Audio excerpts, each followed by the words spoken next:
पास देख लो sea food का पूरा खजाना है और हम आए ग्रिल्ड फिश नागपुर में। ये सब ट्राई नहीं करेंगे, हम ट्राई करेंगे नागपुर में मोदक। ये तो मोदक को भाई लेते हैं। ओहो, और ये क्या है? ये है तूप, देसी तूप घर का बना हुआ।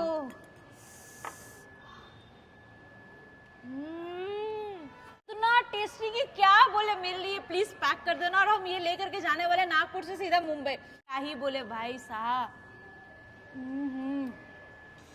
Thank you.